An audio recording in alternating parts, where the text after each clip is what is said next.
Hello everyone, আসসালামু আলাইকুম। Welcome to my channel. আমি টিনা পারভিন আবার চলে এসেছি তোমাদের সাথে নতুন একটি ব্লগ নিয়ে। আশা করছি তোমরা সবাই খুব ভালো আছো, আমিও ভালো আছি। আজকে বিকালের দিকে বৃষ্টি একটু বন্ধ হতেই ছেলে মেয়ের আবদার, দোকানে নিয়ে চলো, খাবার কিনে দিতে হবে। যেই না বলা সেই কাজ। চলো ছেলে মেয়েদের নিয়ে বেরিয়ে পড়লাম। সত্যি বলতে আমারও আর এই বৃষ্টির মধ্যে ঘরের মধ্যে বসে থাকতে একদম ভালো লাগছে না। ভাবলাম চলো ছেলে মেয়েদের জন্য যাওয়াই যাক, নিজেও একটু বাইরে বেরিয়ে আসবো আর ওদেরও একটু ভালো লাগবে।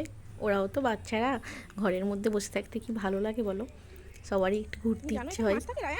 এই দেখো যেতে যেতে রাস্তার পাশে ওই মাঠগুলিতে যেখানে জল জমে আছে ওখানে নাকি মাছ দেখতে পাচ্ছে, যদিও আমি কিন্তু দেখতে পাইনি।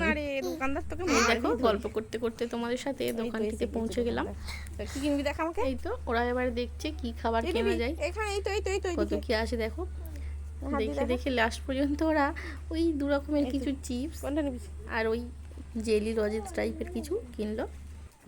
এখানেও আছে দেখো। কোনটা? এইটা নাও।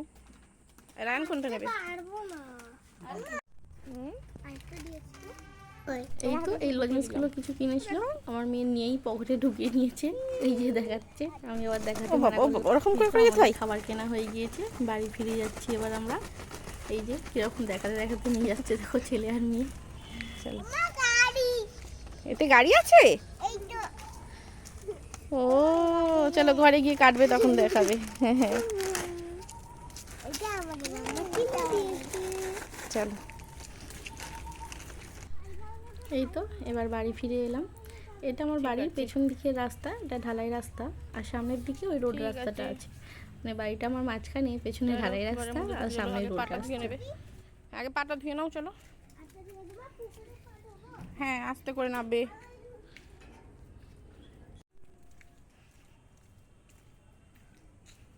ইনু ধাক্কা মারবে না ছোট ভাই।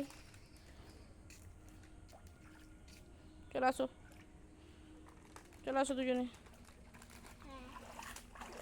চলো।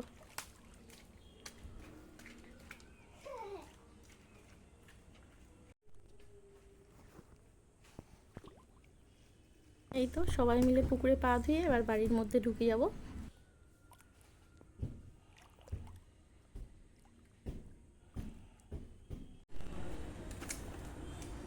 ছেলে ছুটেছে ওর নানিমাকে দেখাবে বলে কি খেলনা পেয়েছে ভেতরে। এই দেখো ওই যে ও খেলনা, ওটা কেটে ওর মধ্যে থেকে বার করছে খেলনা। আসলে এগুলো বাচ্চারা ওই জন্যই কেনে, জানো তো, এর মধ্যে সব খেলনা থাকে, ওই খেলনাগুলো পাওয়ার জন্য এই জিনিসগুলো ওরা কিনবে।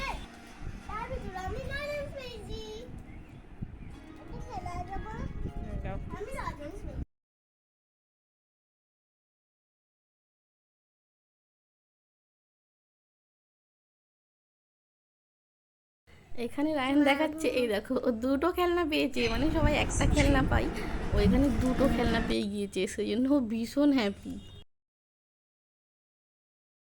ওরা ওদিকে ওই খেলনাগুলো নিয়ে এখন খেলছে, ততক্ষণ আমি সন্ধে নাস্তার জন্য একটু বাদাম দিয়ে চিড়ে ভাজা বানিয়ে নেব। তার জন্য দেখো কড়াটা গ্যাসে বসিয়ে দিয়েছিলাম, কড়াটা একটু গরম হয়ে গেলে এই পিনাট বাদামগুলো একটু ভালো করে কাঠ কয়লায় ভেজে নেব, মানে একটু তেল দেবো না, শুকনো কয়লা।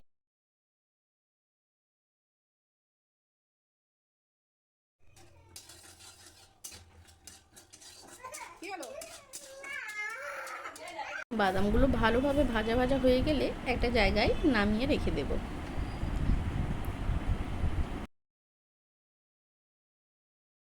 এবার কড়াতে একটু ঘি দেব, ঘিটা একটু গরম হয়ে গেলে এবার আস্তে করে চিড়েগুলো দিয়ে দেব। ওই যতটা পরিমাণে চিড়ে খাবো এই সময় ততটা পরিমাণে চিড়ে দিলেই হবে।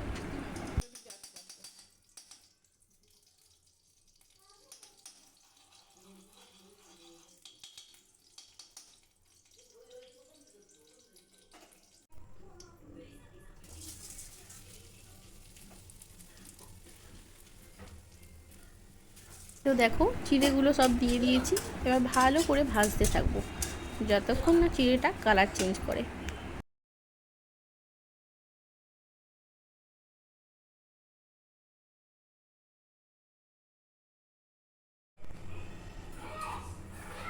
এই তো দেখো চিড়েগুলো কালার চেঞ্জ করে দিয়েছে, একটু লালচে লালচে হয়ে গিয়েছে। এবার ভেজে রাখা বাদামগুলো ওপর থেকে দিয়ে দেবো। আচ্ছা, তোমরা এখানে কারি পাতাও ভেজে ব্যবহার করতে পারো, আমার কাছে তো নেই সেই জন্য করিনি, যাদের কাছে থাকবে তারা নিতে পারো। কারি পাতা দিলে এর স্মেলটা খুব সুন্দর আসে আর টেস্টটাও আরও বেশি সুন্দর লাগে। আমার কাছে যখন থাকে তখন আমি দিই, কিন্তু এখন তো ছিল না সেই জন্য দিতে পারলাম না। এই তো দেখো আমার চিড়ে ভাজা ঠিক এরকম লুকসটা হয়েছে।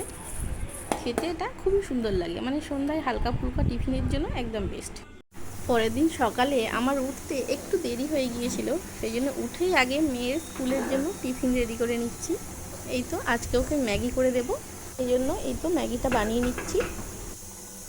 জলটা আগেই গ্যাসে বসিয়ে দিয়েছিলাম গরম হওয়ার জন্য। জলটা একটু হালকা হালকা গরম হয়ে গেলে আমি ম্যাগিটা ভেঙে ওর মধ্যে দিয়ে দিয়েছিলাম। দেখো জলটা ফুটে উঠেছে, ম্যাগিটাও হয়ে গিয়েছে মনে হচ্ছে। এবার ম্যাগির জলটা ঝারিয়ে নেব ভালো করে। এই তো ঝারিয়ে নিয়েছি। আচ্ছা, এখানে কিন্তু আমি 2 প্যাকেট ম্যাগি ব্যবহার করেছি। দেখো তবুও যেন কি অল্প মনে হচ্ছে না। আচ্ছা, তোমাদের কার কার মনে হয় বলো তো যে আগের ওই পাউচ ম্যাগিগুলোতে যেগুলো 5 টাকা করে বিক্রি হয় একটু বেশি থাকতো, মানে 1 প্যাকেট দিলে হয়ে যেত টিফিনে, কিন্তু এখন পরিমাণটা কমিয়ে দিয়েছি, 1 প্যাকেটে হয় না 2 প্যাকেট দিয়েছি, তাও দেখো কি অল্প মনে হচ্ছে, একদম একটুখানি করে দিই। অবশ্য এটা শুধুমাত্র আমারই ধারণা, মনে হলো তাই তোমাদের সঙ্গে শেয়ার করলাম, ভুল কি ঠিক আমি কিন্তু জানি না। এদিকে দেখো আমি কড়া আগে বসিয়ে দিয়েছিলাম, কড়াই একটু সামান্য তেলও দিয়েছিলাম, তেলে একটা ডিম দিয়ে দিয়েছিলাম, ডিমটা ঝুড়ি ঝুড়ি করে ভেজে নিয়েছি দেখো। তার উপর একটু আলু ভাজা আগে থেকে করে রেখেছিলাম, সামান্য একটু আলু ভাজাও দিয়ে দিলাম, মিক্স করে নিয়ে এবার ঝারিয়ে রাখা ম্যাগিটা ওপর থেকে দিয়ে দেবো।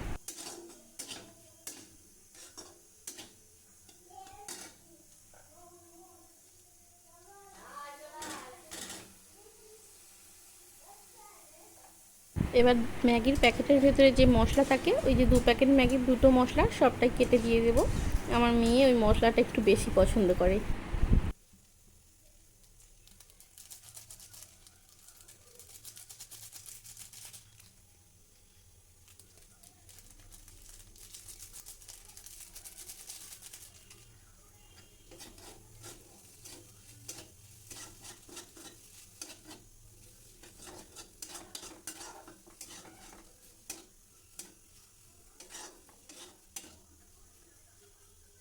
এই তো আমার ম্যাগি কমপ্লিট হয়ে গিয়েছে, এবার টিফিন বক্সে ঢেলে দিলাম। এই তো এবার ওর শর্ট ব্রেকের জন্য ফ্রুটসগুলোও দিয়ে দেবো, আজকে অরেঞ্জ আর শশা দিয়েছিলাম। এই তো সব প্যাক হয়ে গেল, এবার ওর ব্যাগে দিয়ে দেবো, হয়ে যাবে। মেয়ের স্কুলের গাড়ি এদিকে এসে গিয়েছিল, মেয়ে চলে গিয়েছে। আর এই তো এদিকে দেখো ছেলে খেলছে, সমস্ত খেলনা ছড়িয়েছে, আর দেখো মিক্সারটা নিয়েও খেলছে। মিক্সার গ্রাইন্ডারের মধ্যে আবার বিস্কুট রেখেছে, ওটাও নাকি মিক্সার গ্রাইন্ডারে গ্রাইন্ড হবে। খাচ্ছ? তোমার ড্রাগন দেখি লাগতো, তোমার ড্রাগনটা বাবা ডাইনোসর কত। ওগুলো কি কাঠগুলো কোথা থেকে জোগাড় করেছিস? ও তুমি খেলবে বলে নিয়েছো? মিক্সারটা কি করবে? মিক্সারটা কি করবে? ও রাখবে? আচ্ছা খেলা করো, বাড়ি বানাও, দাও হাম দিয়ে দাও, একটা হাম দিয়ে দাও, ফ্রাঙ্কি দাও, একটা করে দাও, একটু করে দাও। ঘর বানাচ্ছো তুমি? ও বাবা, ও হ্যালো, থ্যাংক ইউ। এই দেখো তোমরা আমার ছেলে বাইক দেখেছো, বাইকে করে উঠে চলে যাবে। আমাদের এখানে আজকে সকাল থেকে খুব সুন্দর রোদ উঠেছিল, আবার দেখো দুপুরের দিকে খুব জোর বৃষ্টি এসে গেল, মানে আর ভালো লাগে না, সব সময় এত বৃষ্টি হচ্ছে আর ভালো লাগে না। যাই হোক তোমরা সবাই খুব ভালো থেকো, আজকের মতো আল্লাহ হাফিজ।